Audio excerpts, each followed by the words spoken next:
Stalinary with AB Boxing News, and I'm here with Saul Sanchez, 3-0, 2 KOs. How's everything, Saul? I'm good. Tell us about your August 25th fight against an opponent that you don't know his name, but you know who he is. So speak about that. My opponent, he's 1-1, and the fight is going to be 4 rounds. And I've been training for a month, training camp for a month for the fight. How hard has it been to transition from amateur to professional, knowing that you're still new to the professional ranks? How hard is it? It's pretty hard, but we gotta, we Coach Joel, he teaches me how to take my time. Like there's in amateurs, there's like a lot of punches, and then pros, we take our time. Like we have to take our time, where we won't get caught with dumb shots. You speak about how you're Mexican, you're 20 years old. How hard is it for you to stay out of like the social life in terms of going out and partying and focus strictly boxing? Talk about the discipline that you have to do on a weekly, daily basis. Well, I just stick to the gym. I don't party or I never even drink or nothing. So I'm dedicated to the sport, and I want to make it big one day. So that's why I don't party or nothing. What do you think about Juan Manuel Marquez calling it quits after more than like 15-20 years? Do you think it was the right time for him, or he could have continued? He could have continued, but it's for the best for his health, because he's kind of old already. So I think that's a good decision. A good decision? What's your favorite memories about him? Like favorite fights of him? Pacquiao. Pacquiao, which one in particular? The last one you just fought, or the first encounter, the second, the third? I think it was the third. The third encounter? Okay, what makes that one so special? His last one too. The last one too? When he stopped him. Yeah. Where do you rank him in terms of the history of Mexico? Do you think he's the #1 in the history of Mexico, or somebody else take that place? I think like #1. #1? Okay. Talking about other Mexican fighters, you got Canelo, Triple G coming up very soon. Who do you got in that fight?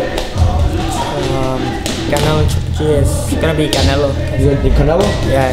Triple G, he's more like flat-footed. Yeah. And Canelo boxes. He moves. He uses his feet more. Feet more? Yeah. So in terms of, let's say, for example, Canelo loses the fight. How damaging would it be for Golden Boy if their Golden Goose loses? That's their cash cow. So how bad would it be for Golden Boy? I don't know. Would it be bad for the sport of boxing knowing that Triple G is about to retire, supposedly after this fight, or even 3 to 5 fights? Is that bad for boxing? No, because there's a lot more fighters out there. Tell me about your favorite fighter that you look up to in terms of the style, the way you fight.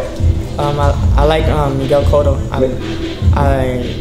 He has like similar my style with the left hook to the body. I like left hook to the body. Yeah.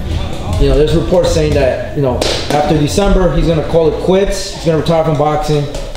If you had to choose, which opponent would be suitable for Miguel Cotto in terms of leaving the sport of boxing for good? What would be a good opponent for him? I think like Crawford, Crawford, you would like to see Miguel Cotto and Crawford? Yeah, they're the same weight? Well, Terrence Crawford, if he wins this fight coming up, he might move up to welterweight. Right now Cotto's at junior middleweight, so they could go on a catchweight. That would actually be a good fight. What about David Lemieux and Miguel Cotto? Do you see that fight coming? Yeah. Does it make sense? Do you like that matchup? David Lemieux being at middleweight might have to come down. He's a puncher, not really skillful fighter, but Cotto. Who did he fight again? David Lemieux. He's the one that fought. He's fought Triple G. He's fought. Who was it? He fight? Hassan Nadam. All those other fighters. Yeah, that'd be pretty good. That'd be a good fight. And last question, Paulo Linares versus Luke Campbell. What do you think about that fight? Who got it? Linares. Why you say that? What makes him so special in this fight? He's like explosive. He's fast. He's fast? Yeah.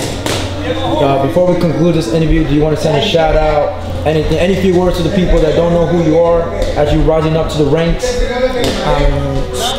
Shout out to the people that support me and just keep following me because I'm gonna make it big one day. And shout out to AB Boxing News. Thank you.